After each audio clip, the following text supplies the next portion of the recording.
नमस्कार साथियों, मैं कमल सिंह आपका यदवंश प्राइवेट ITI पसई के यूट्यूब चैनल पर हार्दिक स्वागत करता हूं, अभिनंदन करता हूं। आज हम हेल्थ न्यूट्रिशन ट्रेड का मॉड्यूल 1 के तहत हमारे जो फूड एंड न्यूट्रिशन का चैप्टर के जो इम्पोर्टेंट क्वेश्चन चल रहे थे उसी कड़ी को आगे बढ़ाएंगे। क्वेश्चन नंबर 1 to 30 तक हम 2 वीडियो में कंप्लीट कर दिए। आज हम क्वेश्चन नंबर 31 से लेकर इस मॉड्यूल को कंप्लीट करेंगे। तो क्वेश्चन सुनना। क्वेश्चन आपका इस प्रकार है, folic acid is essential for. Folic acid is essential for. Folic acid किसके लिए जरूरी होता है? तो सुनना। पहला ऑप्शन है प्रेग्नेंट वुमेन, दूसरा ऑप्शन है कैंसर पेशेंट, कैंसर के मरीज, तीसरा एड्स पेशेंट और चौथा ऑप्शन है ऑल ऑफ द अबव, मतलब ये सभी। तो इसका आंसर क्या रहेगा? फोलिक एसिड एसेंशियल है इन तीनों के अंदर। जैसे प्रेग्नेंट वुमेन का हम एग्जाम्पल ले लें। जब गर्भ अवस्था के अंदर कोई भी शिशु का विकास होता है तब उसके अंदर तंत्रिका नलिका,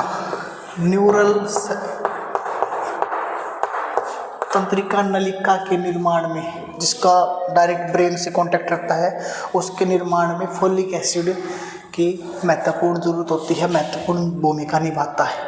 और फोलिक एसिड हमारे ब्रेन, स्पाइंस मतलब मस्तिष्क और रीढ़ की हड्डी, इन जैसे जन्म रोगों को बचाने के लिए फोलिक एसिड बहुत ही आवश्यक होता है, जरूरी रहता है। तो फोलिक एसिड प्रेग्नेंट वुमेन के लिए भी, कैंसर पेशेंट के लिए भी, एड्स पेशेंट के लिए भी जरूरी रहता है। अगले क्वेश्चन की तरफ बढ़ेंगे।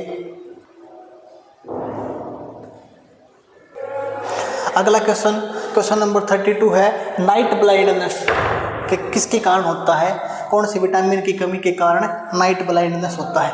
तो नाइट ब्लाइंडनेस मतलब रात में न दिखना। तो ऑप्शन सुनना इसके, vitamin E, vitamin B, vitamin A और विटामिन C। तो ये इसका तो सिंपल सा आंसर है, विटामिन A की कमी के कारण रात में कम दिखाई देना आदि समस्याएं होती है। अगर हम हमारी डाइट के अंदर सही अमाउंट के अंदर विटामिन A नहीं ग्रहण करेंगे तो रोडोप्सिन नामक जो भी पदार्थ है वो बढ़ना बंद हो जाएगा। और रोडोप्सिन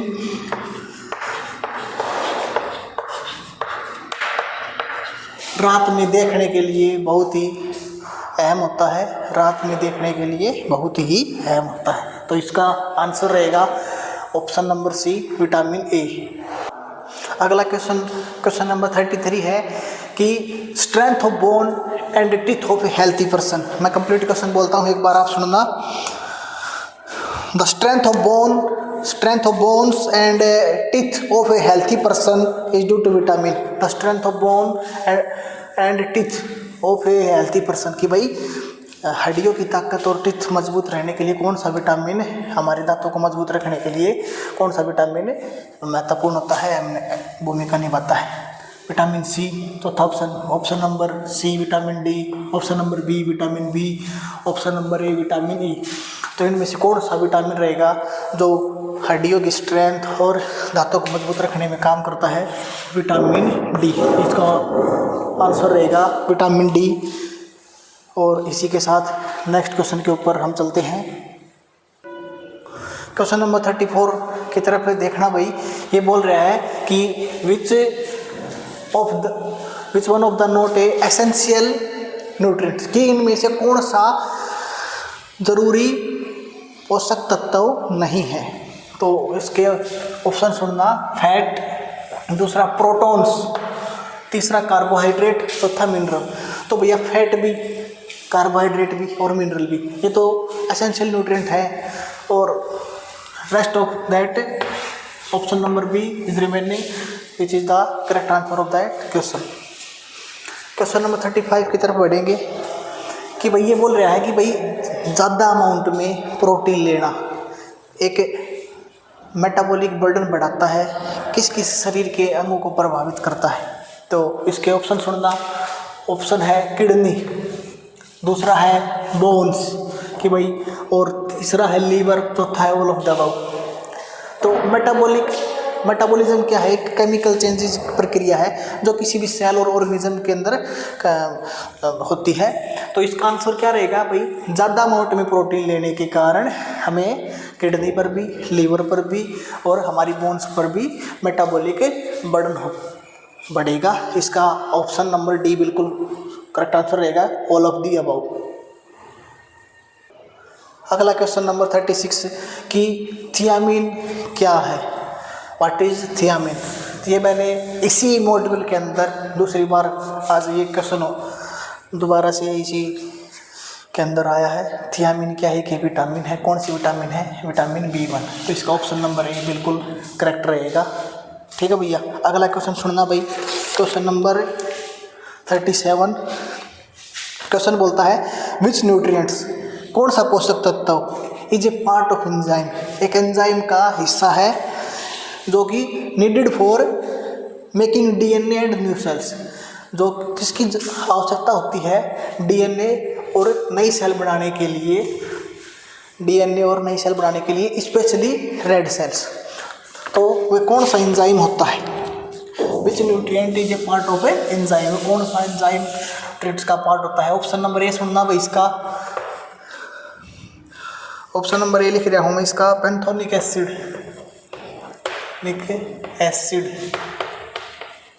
दूसरा ऑप्शन सुनना भाई, इसका ऑप्शन नंबर बी सुनना, इसका बायोटीन। ठीक है भैया, बायोटीन। ऑप्शन नंबर सी सुनना, folic acid. Option number D सुनना, थियामिन। अब मेरी बात सुनो, मैंने आपको बताया था कि थियामिन होती क्या है? Vitamin B1। तो वो तो एंजाइम होगा नहीं जो रेड ब्लड सेल्स बनाने में और DNA जैसे बनाने में महत्वपूर्ण रहे, वो तो एंजाइम होगा नहीं पोषक तत्वों का। और ये पैंथोनिक एसिड ये क्या है? ये भी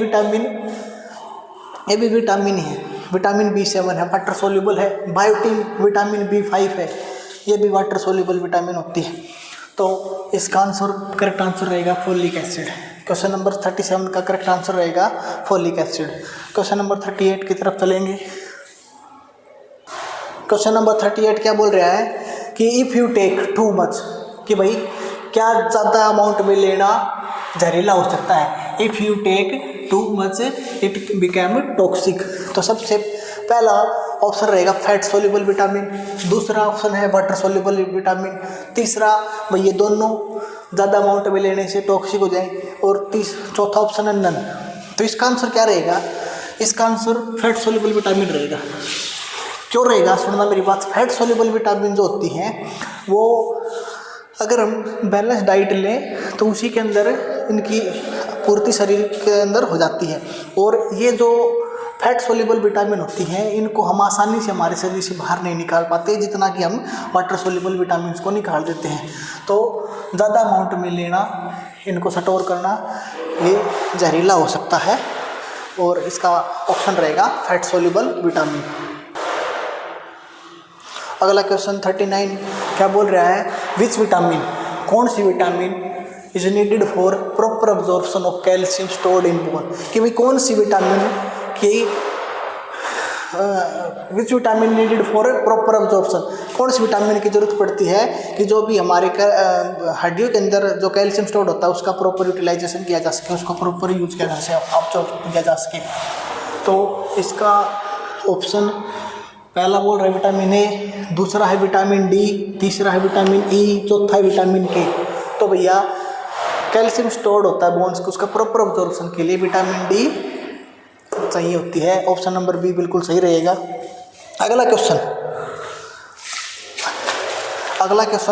40 की तरफ बढ़ेंगे। अगला क्वेश्चन नंबर 40 क्या बोल रहा है कि protein are made up of 1000 of small unit, कि प्रोटीन हजारों छोटी छोटी इकाइयाँ कौन सी होती हैं, किसकी इकाइयाँ होती हैं जिनकी बनी होती है? तो पहला ऑप्शन है हाइड्रोक्लोरिक एसिड, दूसरा ऑप्शन है कार्बोनिक एसिड, तीसरा ऑप्शन हमारा बोल रहा है फोलिक एसिड, और ऑप्शन नंबर डी है अमीनो एसिड।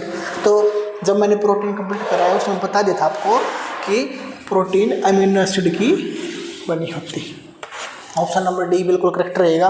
क्वेश्चन नंबर 41 की तरफ।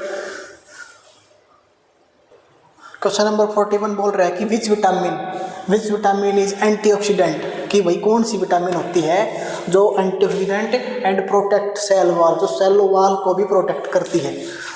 तो इसका ऑप्शन सुनना, vitamin A, vitamin D, vitamin E, vitamin K. तो ए, डी का तो बताया था calcium stored in bone, A रात ना दिखने के कारण, विटामिन के का आप बताएंगे और कमेंट में ज़रूर बताना क्या काम होता है, क्या इसके नुकसान होते हैं। और इसका आंसर रहेगा विटामिन ई। इसी कड़ी को मैं आगे जोड़ते हुए बताता हूँ भैया, जो भी हेल्थ एंड रिस्पेक्टेड ट्रेड के बच्चे हैं ज़रूर से ज़रूर अपनी वीडियो को देखें। बहुत ही जल्द नए नए अपडेट हम करते रहेंगे, और जो हम बोलते हैं जैसे कमेंट करो और अपनी राय दो। हर वीडियो में मैं कुछ न कुछ सवाल के बारे में आपको दे के जाता हूँ, लेकिन रिस्पॉन्स बहुत ही ना के बराबर मिल रहा है। तो आपसे रिक्वेस्ट है कि इसके ऊपर गहनता से ध्यान दें और अपना काम करें। अगला क्वेश्चन है sodium, potassium and calcium as nutrients are. भाई सोडियम, पोटासियम और कैल्शियम एक न्यूट्रिएंट्स की तरह होते हैं, ये किसके अंदर होते हैं? पहला ऑप्शन सुनना फैट। क्वेश्चन नंबर 42 बोल रहा हूँ भाई मैं, सोडियम, पोटेशियम और calcium are the nutrients are. पहला ऑप्शन है फैट, दूसरा विटामिन, तीसरा है मिनरल, चौथा है कार्बोहाइड्रेट। तो ये सोडियम, पोटेशियम और कैल्शियम ये खनिज है, तो ये मिनरल्स के अंदर आएंगे। तो ऑप्शन नंबर सी बिल्कुल सही रहेगा, मिनरल इसका करेक्ट ऑप्शन रहेगा। तो आज मॉड्यूल 1 फूड एंड न्यूट्रिशन का कंप्लीट कर दिया है 42 क्वेश्चन के साथ ही। कल मिलते हैं अगले अपने मॉड्यूल के साथ। सभी से विनम्र निवेदन है कि यदुवंश प्राइवेट ITI बसई का यूट्यूब चैनल आपका ही है, और इसको वीडियो को ज़्यादा से ज़्यादा देखें, लाइक करें, शेयर करें, सब्सक्राइब करें और अच्छे कमेंट करें, और ज़रूर से ज़रूर फीडबैक ज़रूर शेयर करें कि भाई हम क्या अपडेट करें, कैसे आपको पढ़ना पसंद करते हैं। धन्यवाद। जय हिंद, जय भारत।